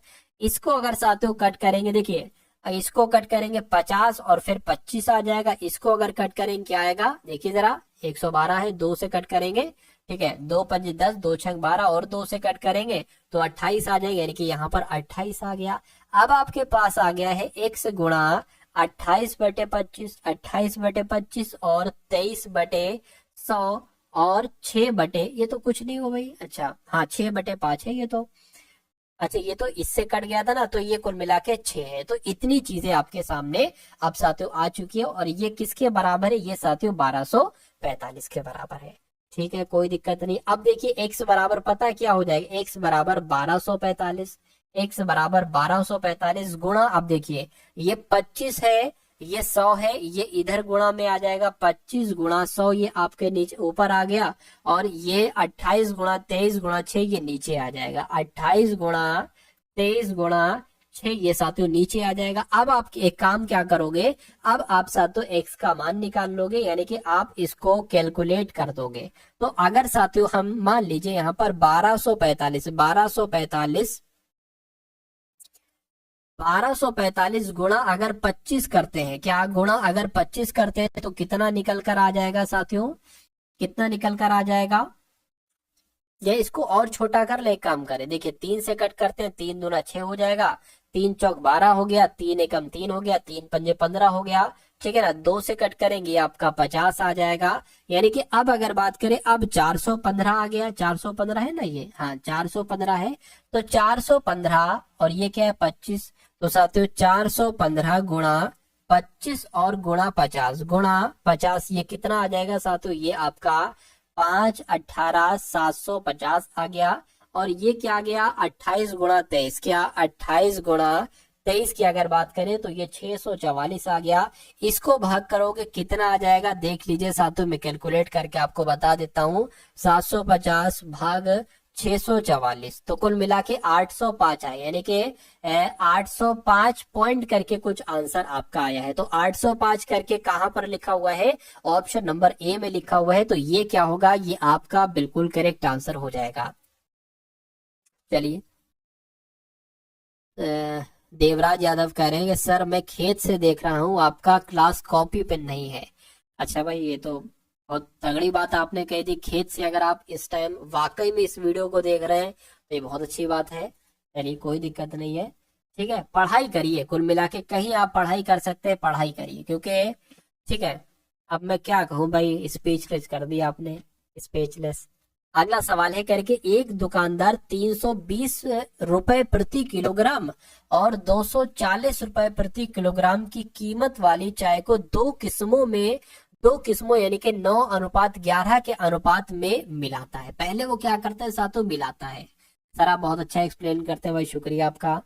अब देखिए इस सवाल को देख लीजिए, इस कॉन्सेप्ट पर आधारित भी आपसे एक सवाल पूछा जाएगा, तो ऐसे कॉन्सेप्ट पर आधारित सवाल को आप किस प्रकार से कर सकते हैं, ये आप लोग यहाँ पर देख लीजिए, आपके लिए अच्छा रहेगा, फायदेमंद रहेगा आपके लिए। देखिए कह रहे कि एक दुकानदार है, वो 320 रुपए किलोग्राम वाली भी उसके पास चाय है और 240 रुपए प्रति किलोग्राम वाली भी उसके पास चाय है, लेकिन वो इसको 320 रुपए वाली को 9 के अनुपात में मिलाता है, यानी कि 320 गुणा 9 हो जाएगा। और उसी प्रकार साथियों 240 वाली को 11 के अनुपात में मिलाता है, यानी कि प्लस 240 गुणा 11 हो जाएगा। यदि वह इस मिश्रण को 325 रुपए में बेच देता है तो उसका लाभ क्या होगा, आपसे पूछा जा रहा है। बटे में पता क्या आएगा, बटे में दोनों का अनुपात आ जाएगा, 9 11 है ना, 9 + 11 आ जाएगा। तो ये निकलेगा साथियों जितने में, ठीक है ना। चलिए तो इसको साथियों एक बार आप लोग कैलकुलेट कर लीजिए। इसको अगर कैलकुलेट करेंगे तो नीचे क्या आ जाएगा, नीचे आपका तो 20 आ जाएगा, ऊपर क्या आ जाएगा, ऊपर 0 आ जाएगा, 9 दूना 18, 18 का साथियों यहाँ पर 8 आ जाएगा, ठीक है ना। एक यहाँ पर आ जाएगा 9 3 27 और एक 28, यानी कि 2880 इधर हो गया। 240 की 11 से गुणा करना है तो साथियों इसको भी आप लोग कर दीजिए। 4 आ गया, 6 आ गया 2, यानी कि साथियों 2640 यहाँ पर आ जाएगा, 2640 यहाँ पर आ गया। अब एक काम करिए, इनको जोड़ लीजिए, 0 0 है, 0 आ जाएगा, 6 8 है तो साथियों 14 आ जाएगा, और 8 और 4 12 और एक साथियों 13 हो जाएगा, और ये आपका 5 हो जाएगा, और ये आपका 20 हो जाएगा। 0 से 0 कैंसिल होगा, 2 दूना 4, 2 छंग 12, 2 सत्ते 14, यानी कि अगर बात करते हैं साथियों कितना आ गया है आपके सामने, 276 आ चुका है, ठीक है ना। यानी कि अगर बात करें ऐसे ऐसे वो बेचता है तो वो चीज साथियों 276 रुपए प्रति किलोग्राम चाय बिकती है, लेकिन वो 276 रुपए प्रति किलोग्राम ना बेचकर 325 रुपए प्रति किलोग्राम बेचता है, तो उसका लाभ क्या होगा, बस इतनी सी बात आपसे पूछी जा रही है, ठीक है ना। तो साथियों 325 में से घटा लीजिए, 325.68 में से 276 साथियों घटा लीजिए, 6 8 आ गया, और ये 9 आ जाएगा, और ये साथियों 31 हो जाएगा, यानी कि 4 आ जाएगा। तो कुल मिला के 49.68% का उसको लाभ होगा, लेकिन इस लाभ को आपको प्रतिशत में बदलना है, ये यहाँ पर कहा गया है। तो कोई दिक्कत नहीं है, 49.68 को प्रतिशत में बदलेंगे तो गुणा 100 लगाना पड़ेगा, नीचे 276 आ जाएगा। कहीं ना कहीं क्रय मूल्य इसको नहीं कह सकते, लेकिन 276 नीचे आ जाएगा। पॉइंट लगा है, पॉइंट हटाएंगे, नीचे 2 0 बढ़ा लेंगे, 100 लगा लेंगे, इन 2 0 से ये 2 0 आपके कैंसिल हो जाएंगे। अब इसको कैलकुलेट करिए, 2 से कट करें, 2 दूना 4, 2 चौक 8, 2 अट्ठे 16, 2 चौक 8 हो गया, 2 एकम 2, 2 तिया 6, 2 अट्ठे 16, 2 से और कट करेंगे, इसको कट करेंगे तो 2 एकम 2, 2 दूना 4, 2 चौक 2 दूना 4, इसको कट करेंगे, 2 छंग 18, और 2 नीम कितना हो जाएगा, इतना हो जाएगा। इतनी बात साथियों क्लियर है, यहाँ तक आपकी अगर सवाल साथियों समझ में आ गया है तो बहुत अच्छी बात है। चलिए अब देख लेते हैं साथियों, देखिए 69 दूना तो ज्यादा हो जाएगा, 69 एकम 69 हो जाएगा, ठीक है ना, 69 एकम 69 हो जाएगा। अब कितना बचेगा, 124 में से 69 जाएगा, 124 में से 69 जाएगा तो 55 बचेगा, यानी कि ये 552 हो जाएगा। तो अगर बात करें साथियों 552, लगभग 69 अट्ठे 552 हो जाना चाहिए, यानी कि यहाँ पर 18 आ जाएगा, ठीक है। तो 18% कहां पर लिखा हुआ है, 18% साथियों ऑप्शन नंबर डी में लिखा हुआ है, तो ये आपका बिल्कुल करेक्ट आंसर हो जाएगा,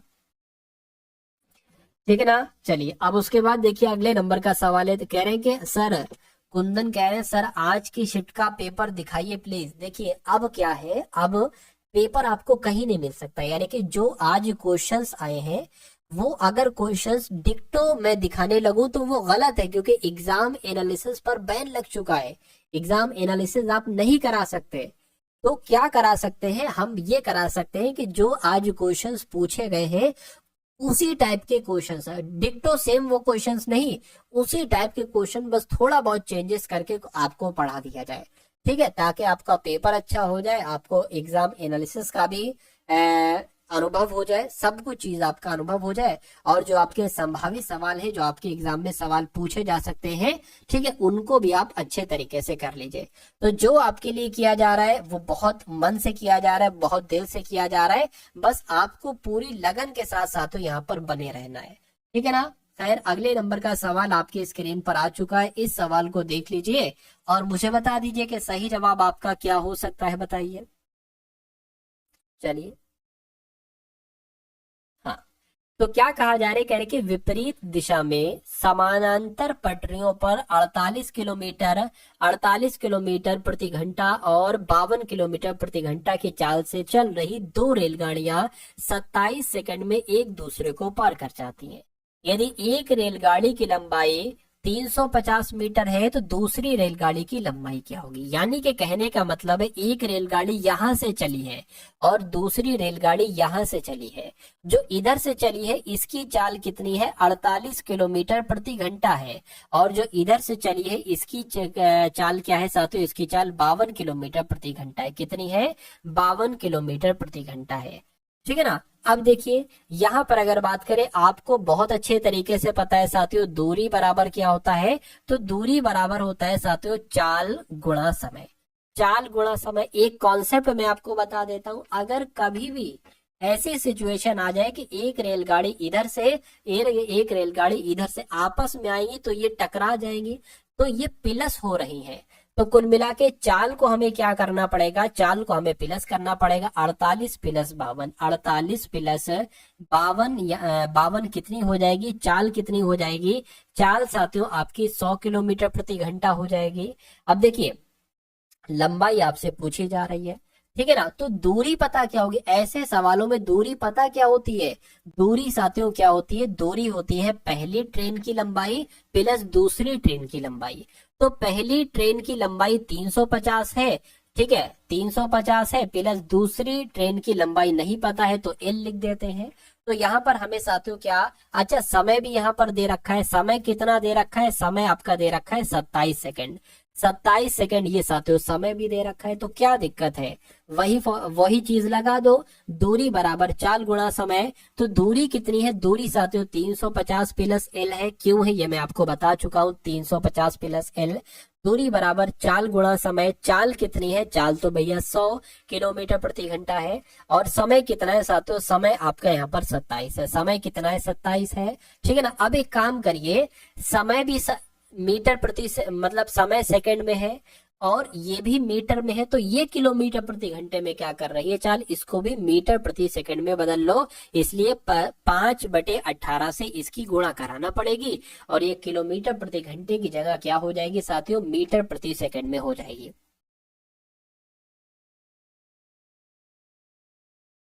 चलिए ठीक है ना। चलिए तो अब इसको कैलकुलेट कर लीजिए। 6 से कट कर 3 से, 3 छंग 18 हो गया, 3 नीम आपका 27 हो गया। ठीक है, इतनी बात क्लियर है। 3 से 3 दूना 6 हो गया और 3 3 आपका 9 हो गया। 2 से कट करेंगे आपका 50 आ जाएगा।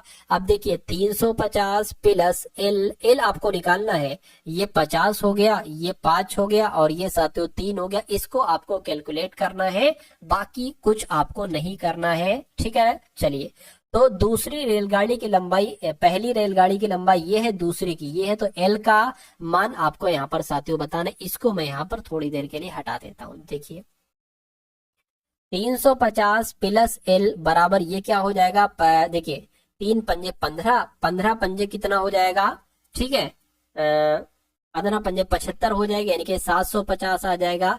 तो एल बराबर 750 माइनस 350 कितना हो जाएगा, एल बराबर हो जाएगा 0 और ये 0 और ये साथियों 4 आ जाएगा। यानी कि दूसरी ट्रेन की लंबाई कितनी होगी, 400 मीटर होगी।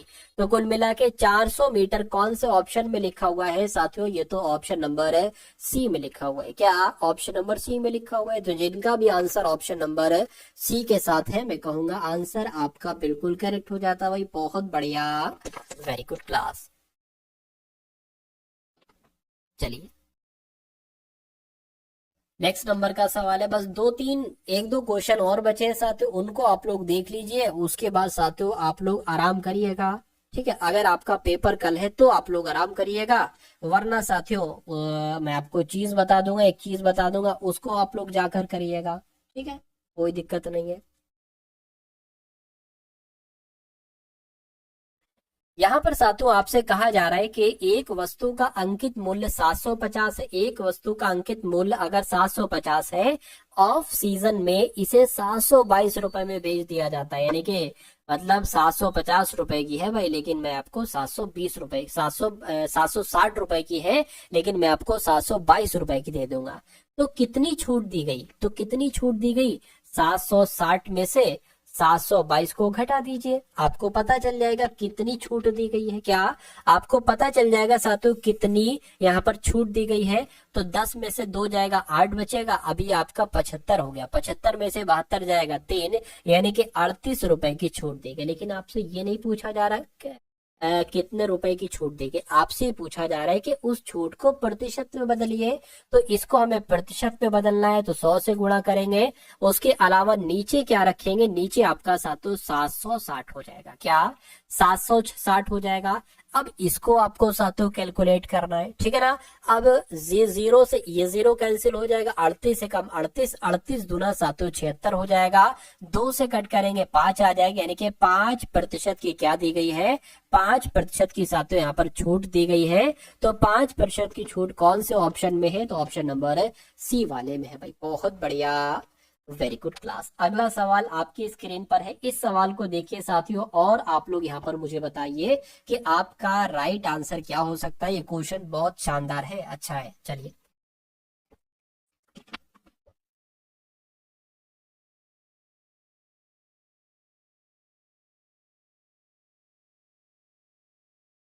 ठीक है ना। देखिए अब इसकी अगर बात करें, कह रहे कि सरिता को 720 अंक अर्जित करने की उम्मीद थी। यानी कि सरिता एक लड़की है, वो ये सोच रही थी कि लगभग लगभग मेरे जो अंक आ जाएंगे वो 720 अंक आ जाएंगे। लेकिन हुआ क्या साथियों? लेकिन उसके अंक 775 ही रह गए, नेगेटिव मार्किंग की वजह से।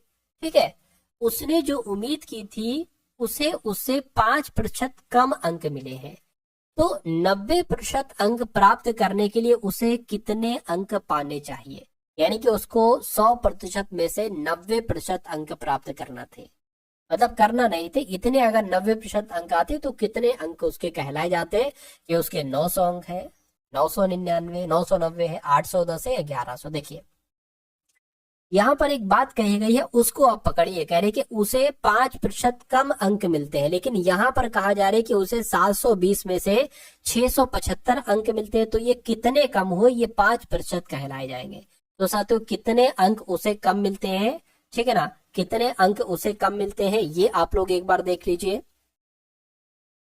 तो ये 5 आ जाएगा, ये सातों 71 हो जाएगा, 71 से ये हो जाएगा तो 45 आ जाएगा। यानी कि उसको 45 नंबर कम मिलते हैं। लेकिन यहाँ पर कहा गया कि उसको 5% कम अंक मिलते हैं। यानी कि 5% की वैल्यू अगर 45 है तो हम 100% की वैल्यू बहुत आराम से निकाल सकते हैं। ठीक है ना, ये 45 बटे ये 5 इधर आ जाएगा, ये 1% हो जाएगा। तो इसकी गुणा 100 से करेंगे तो इसकी भी गुणा 100 से करेंगे, यानी कि 100% अगर उसको अंक मिलते हैं तो उसके अंक इतने हो जाते हैं। कितने हो जाते हैं? ठीक है, ये साथियों 900 हो जाते हैं। तो ये तो 100% अंक हो गए। लेकिन कहा अगर जाए कि 90% अंक अगर उसे प्राप्त करने हैं तो उसको कितने अंक पाने चाहिए? तो 900 के 90% निकाल दीजिए। ठीक है ना, 2 जीरो से ये 2 जीरो कैंसिल हो जाएंगे, 9 नहीं 81 हो जाएंगे, जीरो लग जाएगा। यानी कि अगर उसको 90% अंक लेना है तो साथियों उसको 810 अंक मिलेंगे। कितने अंक मिलेंगे? उसको 810 अंक मिलेंगे। ये आपका यहाँ पर जो होगा वो बिल्कुल करेक्ट आंसर हो जाएगा। अगला सवाल आपके स्क्रीन पर, इस सवाल को देखिए और मुझे आप लोग बता दीजिए। सवाल अच्छा है, ठीक है, कॉन्सेप्ट भी आपके लिए अच्छा लगाया गया है। तो देखिए और बताइए क्या आपका राइट आंसर हो सकता है। चलिए तो यहाँ पर अगर बात करें साथियों, करके एक लंब वृत्तीय शंकु के आधार का क्षेत्रफल कितना है? 817 सेंटीमीटर स्क्वायर है। ये सेंटीमीटर स्क्वायर लिखा हुआ है। यानी कि सबसे पहला काम तो हमें यही करना है कि भैया अगर किसी लंब वृत्तीय शंकु के आधार का क्षेत्रफल क्या होता है, तो लंब वृत्तीय ठीक है ना, लंब वृत्तीय शंकु के आधार का क्षेत्रफल कितना होता है? ठीक है ना, आधार के क्षेत्रफल साथियों कितना होता है? तो पाई आर स्क्वायर हो जाएगा। ठीक है ना, और पाई आर स्क्वायर यहाँ पर एक तरीके से कितना बताया गया है साथियों? ये पाई है, ये 7 नहीं है, ये पाई है। ठीक है ना, तो कितना बताया गया साथियों? 81 पाई बताया गया। तो 81 पाई बराबर पाई आर स्क्वायर है। अब देखिए इस पाई से ये पाई कैंसिल हो जाएगा, यानी कि आर स्क्वायर बराबर 81 आ जाएगा। तो आर इस बराबर क्या आ जाएगा? 9 आ जाएगा, क्योंकि ये 9 का स्क्वायर है, 9 गुणा 9 हो जाएगा यहाँ पर। ठीक है ना, अब उसके बाद इसकी ऊंचाई 18 सेंटीमीटर है। यानी कि आर बराबर, आर कितना है? 9 है, और हाइट कितनी है साथियों, 18 सेंटीमीटर है। तो इसकी तिर्यक ऊंचाई आपसे कुल मिला के पूछी जा रही है। तिर्यक ऊंचाई का एक सूत्र होता है क्या, अगर बात करते हैं साथियों यहाँ पर तिर्यक ऊंचाई का एक सूत्र होता है, क्या सूत्र होता है मैं आपको बता देना चाहता हूँ। अंडर रूट में आर का स्क्वायर प्लस एच का स्क्वायर। तो अंडर रूट में साथियों आर का स्क्वायर क्या है, आर क्या है, आर 9 है, तो क्या हो जाएगा 81 हो जाएगा। और एच 18 है, 18 का स्क्वायर कितना होता है, 324 होता है, 324 होता है। तो जरा 324 प्लस 18 को जोड़िए, कितना आ जाएगा यहाँ पर साथियों, 342 आ जाएगा। 300 यानी कि तिर्यक ऊंचाई कितनी निकली है आपकी साथियों, 342 निकली है। तो 342 तो यहाँ पर है नहीं, यानी कि हमें निकालना है। अब देखिए अंडर रूट में कौन कौन से नंबर निकल सकते हैं, ये आप लोग सबसे पहले यहाँ पर देख लीजिए। अंडर रूट में कौन कौन से नंबर यहाँ पर निकल सकते हैं। तो 342 साथियों ऐसे करके लिखो, इसका एलसीएम निकालो, 2 से कट करेंगे ना, कुछ मिस्टेक हो गई देखिए। 324, अच्छा मैंने 18 यहाँ पर लिख दिया है, ठीक है, 18 लिख दिया। लिखना क्या चाहिए था, 81 लिखना चाहिए था, कोई दिक्कत नहीं है, ठीक है। 81 यहाँ पर लिख दिया, तो ये 5 हो गया, ये 10 हो गया, यानी कि 405 आ गया।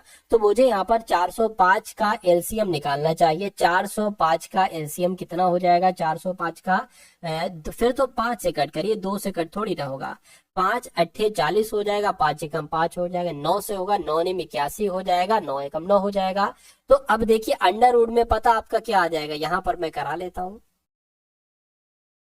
अंडर रूट में आपका आ जाएगा साथियों 5 गुणा 9 गुणा 9 आ जाएगा। 9 अंदर 2 बार है तो 9 तो बाहर आ जाएगा, और 5 अंडर रूट में ही रहेगा। तो मैं कह सकता हूं कि तिर्यक ऊंचाई कितनी निकलेगी, 9 रूट 5 निकलेगी। 9 रूट 5 कहां पर है, तो ऑप्शन नंबर डी में है। इसलिए आपका राइट आंसर अगर है ऑप्शन नंबर डी, तो बिल्कुल करेक्ट है।